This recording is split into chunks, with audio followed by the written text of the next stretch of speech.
Thrissur medical college നിർമ്മാണത്തിലിരുന്ന കെട്ടിടത്തിൽ തീപിടുത്തമെന്ന വാർത്ത വരുന്നു. മാതൃശിശു വിഭാഗത്തിലെ കെട്ടിടത്തിലാണ് തീപിടുത്തമുണ്ടായത്. രോഗികളെ പാർപ്പിക്കുന്ന കെട്ടിടമല്ല എന്നത് ആശ്വാസകരമാണ്. ഫയർഫോഴ്സ് എത്തി തീ അണയ്ക്കാൻ ശ്രമിക്കുന്നു. ഷബാസ് ആണ് ചേരുന്നത്. ഷബാസ്, വിശദാംശങ്ങൾ എന്താണ്? നിലവിലെ സ്ഥിതി എന്താണ്? തീ അണയ്ക്കാനായോ?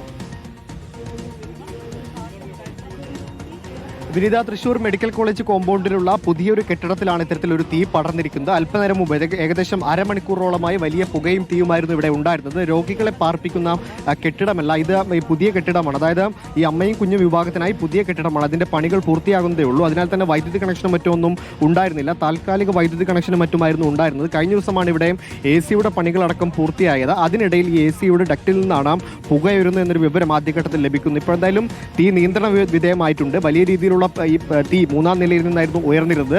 ആ 3-ാം നിലയിലെ പല മുറികളും ഇപ്പോൾ നമുക്ക് ആ ദൃശ്യങ്ങളിൽ കാണാം. അത് മുഴുവൻ കരിപിടിച്ച അവസ്ഥയിലാണ്. വലിയ രീതിയിലുള്ള പുക ആദ്യഘട്ടത്തിലൂടെ ഉണ്ടായിരുന്നു. ഫയർഫോഴ്സ് സംഘം എത്തിക്കൊണ്ട് 3 യൂണിറ്റോളം എത്തിക്കൊണ്ടാണ് ഈ തീ നിയന്ത്രണ വിധേയമാക്കിയിരിക്കുന്നത്. വടക്കാഞ്ചേരിയിലുള്ള ഫയർഫോഴ്സ് സംഘം ഇപ്പോഴും ഇവിടെ തുടരുന്നുണ്ട്. ഈ ഫയർഫോഴ്സ് ഉദ്യോഗസ്ഥർ ഈ മുറിക്കകത്തേക്ക് കയറി പോയിട്ടുണ്ട് എന്നാണ് നിലവിൽ മനസ്സിലാകുന്നത്. ഏകദേശം അരമണിക്കൂർ മുൻപാണ് ഇത്തരത്തിലുള്ള വലിയൊരു തീപിടുത്തം ഈ ഒരു കെട്ടിടത്തിന്റെ 3-ാം നിലയിൽ ഉണ്ടായത്. രോഗികളൊന്നും ഇല്ല എന്നതാണ് വലിയ ആശ്വാസമായിട്ടുള്ളത്. കാരണം ഈ പുതിയ കെട്ടിടമാണ്, പണി നടക്കുന്നതേ ഉള്ളൂ. അതിനാൽ തന്നെ ഈ ഇവിടേക്ക് രോഗികൾ ആരും പ്രവേശിപ്പിച്ചിരുന്നില്ല. ഇപ്പോൾ എന്തായാലും തീ നിയന്ത്രണ വിധേയമായിട്ടുണ്ട്. വിനിത, ഷബാസ് ആണ് ആശ്വാസകരമായ വാർത്ത.